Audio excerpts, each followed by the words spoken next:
Olá, jovens padawans, professor Anderson na área. Vamos ver alguns conceitos iniciais a respeito de teoria dos conjuntos. Conjuntos. A palavra conjunto em matemática não possui definição, e sim uma noção intuitiva. Conjunto é uma reunião de elementos, é uma coleção de objetos. Para facilitar o entendimento, sempre que a palavra conjunto for citada, lembre de uma caixa vazia, onde você pode colocar várias coisas dentro. O melhor jeito de você entender a palavra conjunto em matemática é entender isso com uma caixa vazia. Vamos supor aí que dentro dessa caixa vazia nós vamos colocar as letras do alfabeto, as 26 letras do nosso alfabeto, de A até Z. Você terá um conjunto das letras do nosso alfabeto. Notação. A palavra notação significa forma de escrever algo. Como a matemática tem uma linguagem própria, então existem notações, isto é, formas de escrever conjuntos, de representarmos conjuntos. Todo conjunto em matemática é representado sempre por uma letra maiúscula do nosso alfabeto.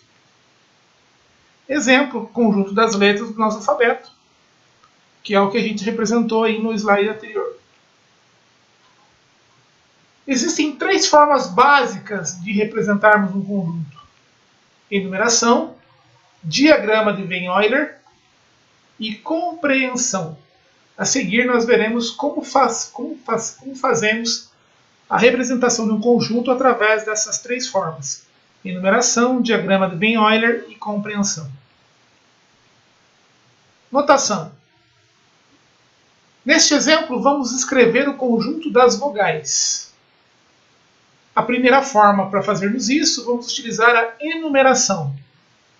Enumerar é escrever os elementos de um conjunto. De que forma? Sempre iniciando por uma letra maiúscula, os elementos entre chaves e todos os elementos escritos dentro das chaves separados por vírgulas. Então, essa é a forma de representar um conjunto através da enumeração. Agora vamos aprender a representar um conjunto através do diagrama de Venn-Euler. No diagrama de Venn-Euler você pode notar que você tem a letra V, significando o conjunto das vogais, e dentro de uma linha fechada, no caso aqui um círculo, você tem os elementos desse conjunto. Esses pontinhos ao lado de cada letra apenas enfatizam o fato dos elementos que estão escritos dentro do conjunto serem elementos. Isso vai facilitar muito quando fizermos a anotação de elementos de conjuntos que contenham números. Outra forma de você representar é colocando V, a letra que forma o conjunto, aí cortando essa linha fechada aí que delimita o conjunto. Também é um jeito de representar. E a terceira maneira é você não colocar os pontinhos ao lado das letras, mas você vai estar representando o diagrama de Venn-Euler da mesma forma. Então aqui são as três formas de você representar o conjunto das vogais através de um diagrama de Venn-Euler. Alguns livros didáticos trazem apenas a palavra diagrama de Venn. E a terceira forma é representarmos um conjunto por compreensão, propriedade ou característica. Parece difícil, gente, mas é bem tranquilo. Vamos aqui aprender essa forma de representação de conjuntos. Você tem aí uma letra maiúscula, o sinal de igual, de novo entre chaves. Esse primeiro X que apresenta aí dentro dessa representação é uma representação genérica de um elemento. Então todos os elementos dentro de um conjunto V eu chamei de X. Tá? Só que eu tenho que explicar agora quem é esses elementos. Essa barra vertical nós lemos como tal que. Ela abre espaço para uma explicação, por uma delimitação desse elemento X aqui. Então nós vamos dizer quem é esse elemento X. Depois dessa barra do tal que, nós especificamos que o X é vogal. Como é que nós lemos tudo isso, minha gente?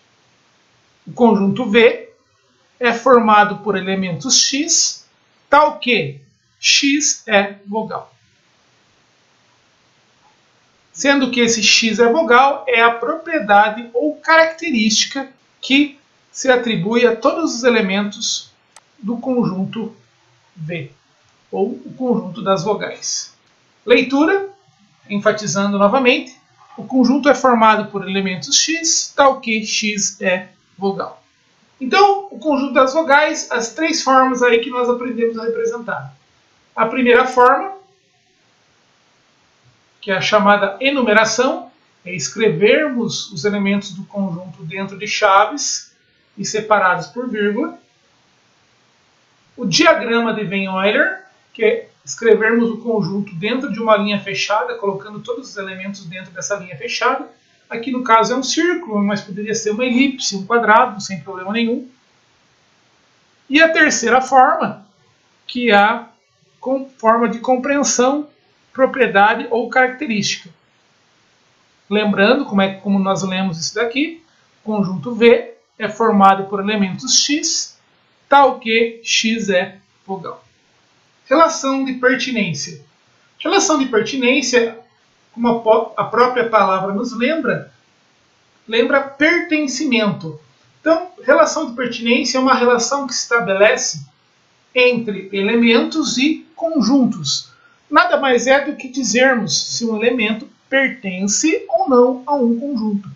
Enfatizando, essa relação se estabelece apenas, então vamos frisar bem aqui, entre elemento e conjunto. Então, novamente, aí nós temos como exemplo o conjunto das vogais. A letra A pertence aos conjuntos das vogais. Então, nós temos uma forma abreviada de falarmos isso. A pertence às vogais. Este símbolo E, este E estilizado aqui, de forma arredondada, nós chamamos de pertence. Ou também é elemento de. Então, para falarmos aqui, A pertence ao conjunto V, ou A é elemento do conjunto V. Já a letra B, ela não pertence ao conjunto das vogais.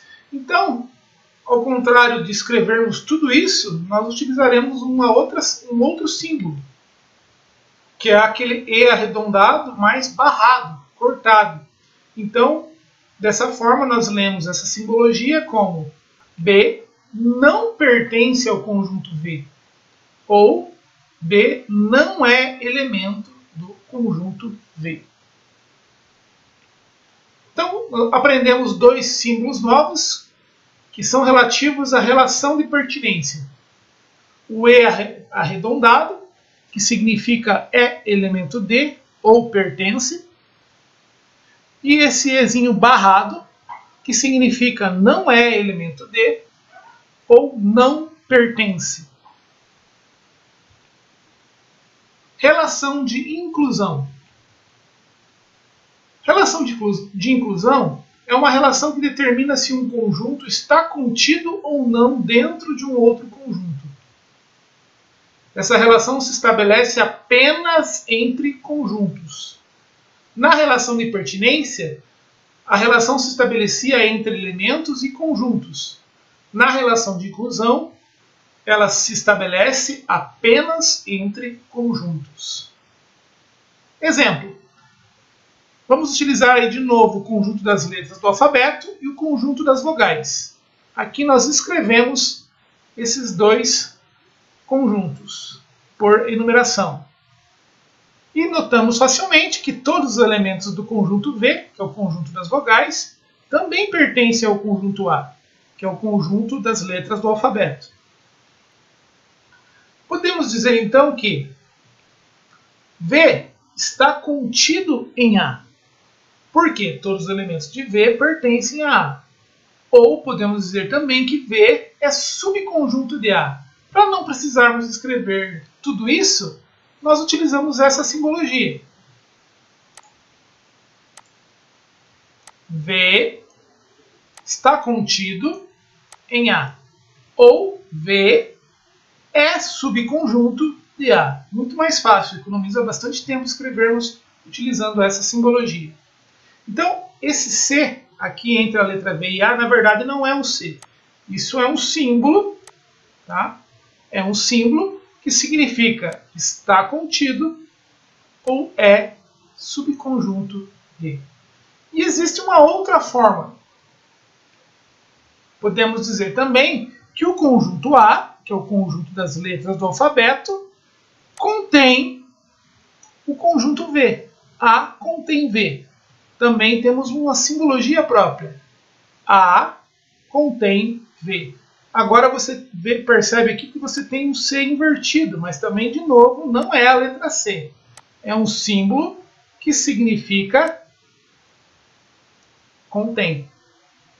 A contém V.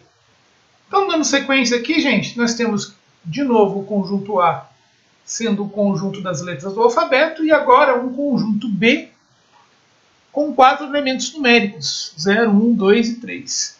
Obviamente percebemos que o A não tem nada a ver com o conjunto B.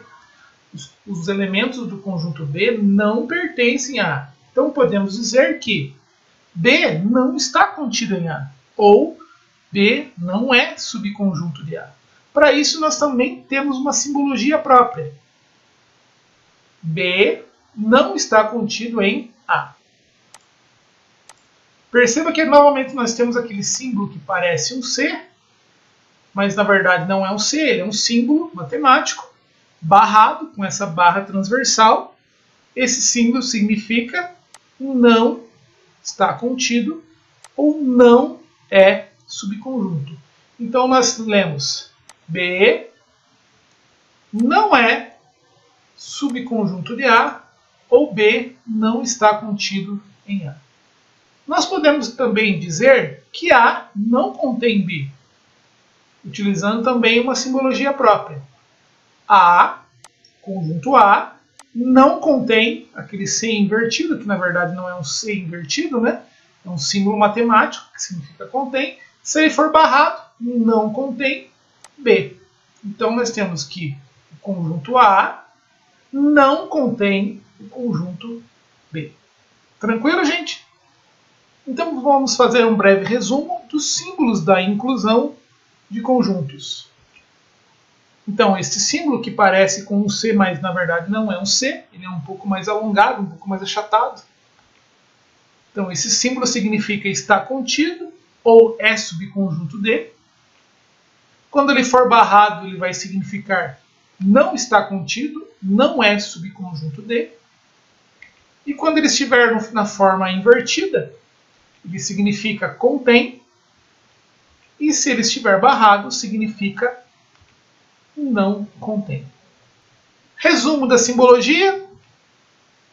Entre elementos e conjuntos, nós temos aí os símbolos de pertinência, quer dizer, se um elemento pertence ou não ao conjunto. E quando relacionarmos conjuntos, os símbolos de está contido é subconjunto de, não está contido, não é subconjunto de, contém e não contém. Vamos a alguns exercícios para treinarmos a utilização desses símbolos. Por favor, pause o vídeo, dá uma fixada na tela e verifica se você consegue fazer esse exercício aí. Dados os conjuntos A e B abaixo, utilize corretamente os símbolos pertence e não pertence nos espaços em branco das alternativas abaixo. Por que nós podemos utilizar esse símbolo de pertence e não pertence? Porque eles relacionam elementos e conjuntos. Então, pausa o vídeo e tenta fazer o exercício. Vamos à resolução. Letra A. 3 espaço A. Será que o 3 pertence ou não pertence a A? Nós verificamos que o 3 realmente pertence ao conjunto A. Então, utilizamos o símbolo de pertence.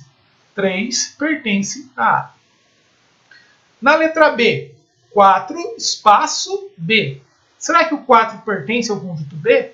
Verificamos que o 4 não pertence a B. Então, utilizamos o símbolo de não pertence. Letra C. O 2 pertence ao conjunto A? Pertence. Então, utilizamos a simbologia própria, o símbolo de pertence. Na letra D. O 3 pertence ao conjunto B? Pertence. Novamente, utilizamos o símbolo de pertencimento. Na letra E.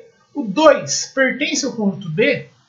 Não, o 2 não está no conjunto B. Então, utilizamos o símbolo não pertence.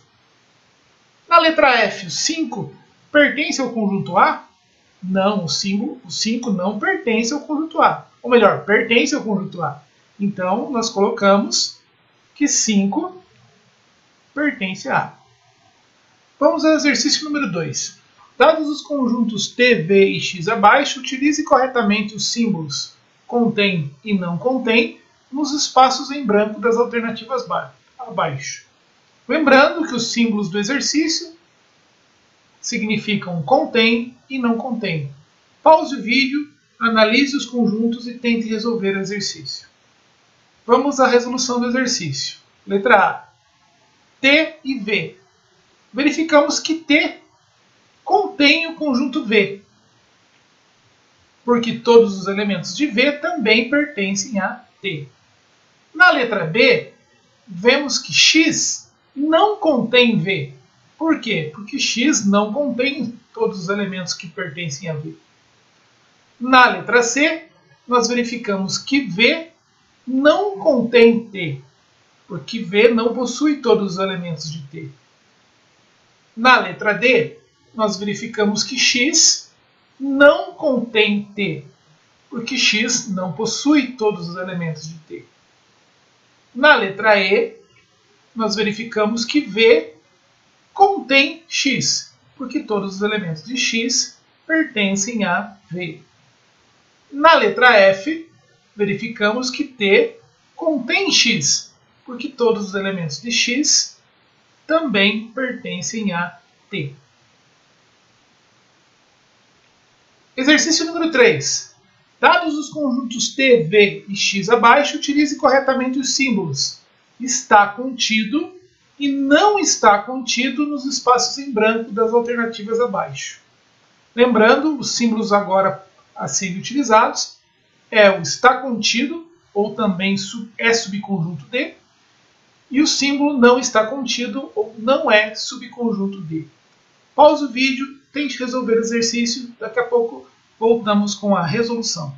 Na letra A, T não está contido em V, porque todos os elementos de T não pertencem a V. Então, T não está contido em V. Na letra B, o conjunto X é subconjunto de V, está contido em V. Então, utilizamos o símbolo está contido. Na letra C, o conjunto V está contido no conjunto T, porque todos os elementos de V pertencem a T. Na letra D, nós temos que X está contido em T, porque todos os elementos de X também pertencem a T. Na letra E, nós verificamos que V não está contido em X. Por quê? Todos os elementos de V não estão no conjunto X.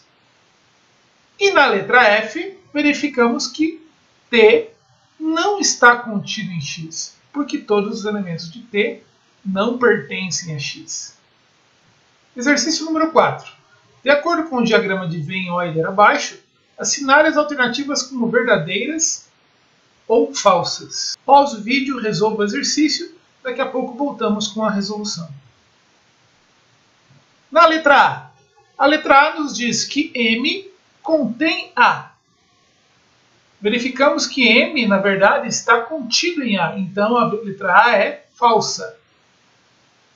A letra B, nós verificamos que A contém M. A letra B é verdadeira.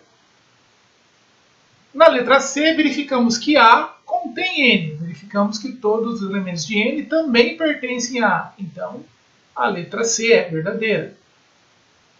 Na letra D, N está contido em M? Sim, o conjunto N está dentro ali do conjunto M. Na letra E, a letra E nos diz que M não contém N.